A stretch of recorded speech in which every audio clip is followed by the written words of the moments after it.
Sementara itu saat ini Timnas Indonesia U17 hadapi laga terakhir Grup A Piala Dunia U17 2023 melawan Maroko.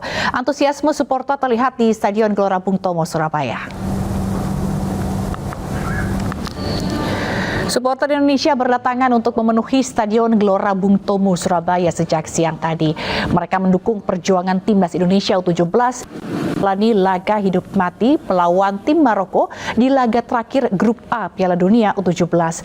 Dengan raihan 2 kali hasil imbang sebelumnya, para supporter ini berharap dukungan penuh bisa membuat Garuda Asia meraih 3 poin menang melawan Maroko.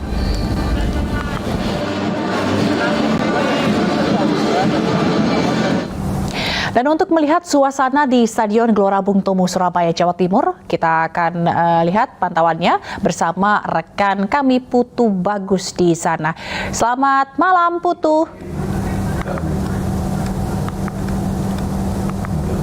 Baik, selamat malam, Putu. Bagaimana suasana di sana? Baik pemirsa, mohon maaf sepertinya ada kendala teknis dan saat ini kita ternyata telah terhubung dengan Coach Fahri Husaini, mantan pelatih Timnas U17 dan juga U19. Halo, selamat malam Coach, apa kabar?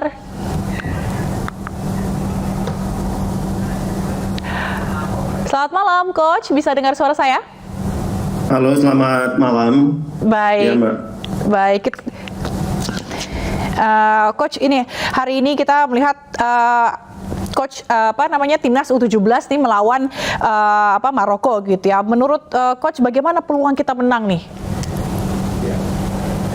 Ya, saya sambil wawancara sambil nonton juga ini ya di depan sambil melihat penampilan timnya Coach Bima ini sampai menit ke 24 ini saya melihat kita pendekatan yang dilakukan oleh Coach Bima ini cukup bagus ya, artinya kita tidak menunggu tapi merespon langsung, berani menekan mereka juga itu. Hanya saja memang perlu lebih hati-hati, terutama ketika kita menghadapi bola-bola set piece ya. Tadi saya melihat itu menit ke 10 atau 12 kalau nggak salah tadi ada peluang Maroko itu dari corner kick ya. Untung saja masih ada Hanif di gawang itu yang menghalau bola. Ya, kemudian ada juga satu syuting dari mereka yang dapat diblok dengan cukup baik oleh Givari tadi. Ini karena karena kesalahan sendiri pemain timnas hilang bola di area sendiri. Nah, kesalahan seperti ini ya, kesalahan mendasar ini yang harus dihindari oleh tim oleh Iqbal dan teman-teman ini gitu. Apa sih Coach yang bikin kesalahan-kesalahan ini terjadi? Maksudnya apa yang harus kita hindari begitu? Apa yang perlu dibenahi? Nah, ini hampir sama ya dengan beberapa penampilan ini penalti lagi. Yeah. Ini yang saya bilang ya, ini mereka dapat penalti ya, kalau saya ya bisa jadi penalti ini, pelanggaran keras ini.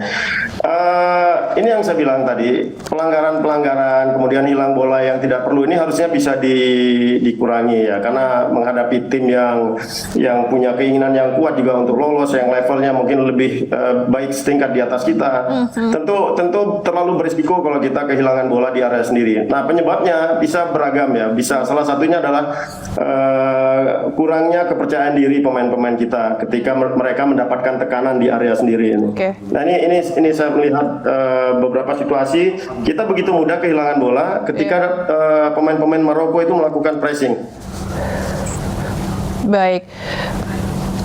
Jadi kalau misalnya sekarang Maroko kena penalti, maksudnya dapat penalti, kira-kira tim kita bisa nggak balikin peluang lagi membalas gol? Masih ini ya mudah-mudahan Givari bisa melaksanakan tugasnya dengan baik ya, bisa menangkap penalti ini. Tapi kalaupun terjadi gol masih ada waktu 60 menit lagi kan ke depan. 60 menit itu waktu yang cukup lama untuk bisa merubah keadaan. Baik, tapi kalau misalnya kita lihat bahwa kemarin kalau kita lihat Maroko ini kan udah kelelahan gitu ya dengan melakukan beberapa pertandingan gitu. Katanya ini yang menjadi kekuatan juga Indonesia. Dan sekarang Indonesia udah ketinggalan 1-0. Ini berarti gimana nih Coach? Belum ketinggalan 1-0, penaltinya masih belum. Nih. Oh, baik. Saya nggak tahu kalau masih belum ya. Artinya kalau faktor kelelahan, saya kira semua tim keempat tim yang bergabung, bukan cuma keempat, semua tim yang tampil di Piala Dunia U17 di Indonesia ini semua pasti mengalami faktor kelelahan karena mereka bermain 3 hari sekali mereka harus bermain ya. Kelelahan itu tidak hanya dirasakan oleh pemain Maroko, pemain timnas kita juga kelelahan juga itu. Nah ini tapi saya melihat tadi ya masuk 1-0 ya. Okay. Penaltinya bagus meskipun bisa diantisipasi arah bolanya, tapi bolanya juga melajunya cukup bagus, bola bawah keras. Ini tentu sulit buat Givari untuk bisa menghalau penalti itu. Ya saya berharap masih ada waktu, mudah-mudahan pemain-pemain timnas kita tetap semangat, tetap tidak langsung kehilangan konsentrasinya, tetap fokus bahwa waktu 1 jam itu masih cukup lama untuk bisa memperbaiki keadaan, merubah keadaan. Oke, Coach, kalau dari bahwa kita baru saja kebobolan gitu, jadi 1-0 gini kan, seberapa besar kita bisa untuk mengembalikan atau mencetak gol balasan?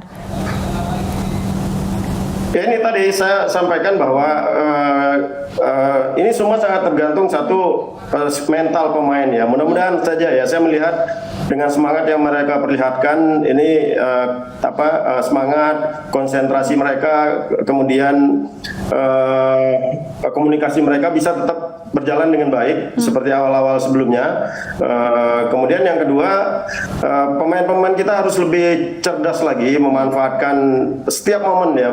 Ketika kita berada di sepertiga attacking area atau pada saat kita masuk ke area Maroko, itu kita harus bisa benar-benar mengatur serangan dan paling tidak kalau itu tidak sampai ke finishing, bola tidak begitu gampang hilang. Nah ini yang perlu dilakukan oleh kakak dan teman-temannya ya. Baik. Nah, tapi juga keinginan untuk secepatnya membalas ketinggalan ini juga harus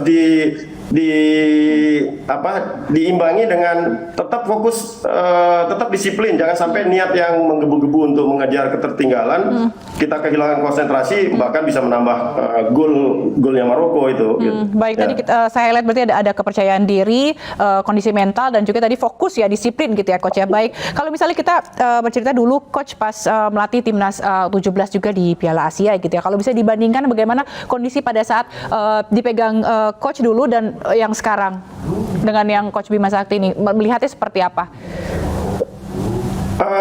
Pasti berbeda.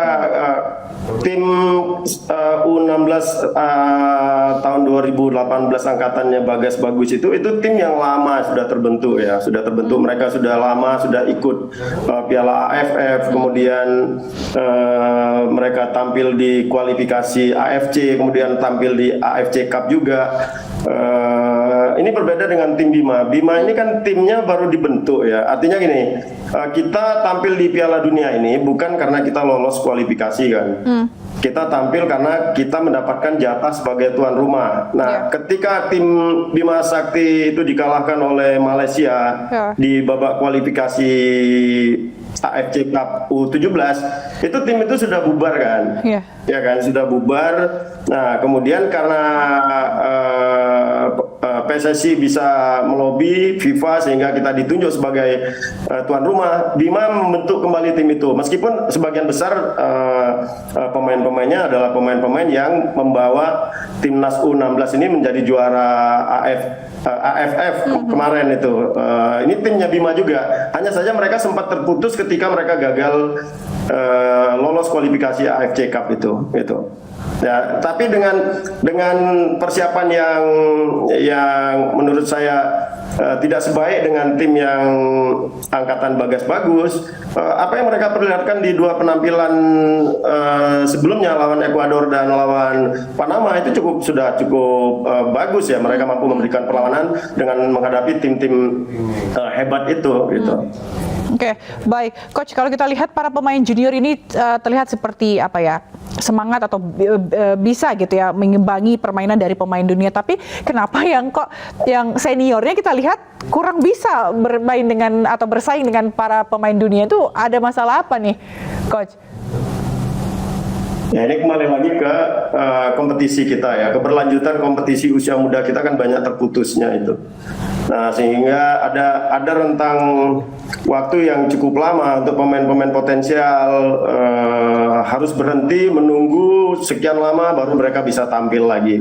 Dan tidak semua kan pemain-pemain kita yang dari level usia muda ini bisa tampil di Liga 1 atau Liga 2. Nah, harusnya kompetisi usia muda yang terintegrasi dan berkelanjutan itu yang harus dilakukan oleh PSSI sehingga pembinaan itu tidak terputus.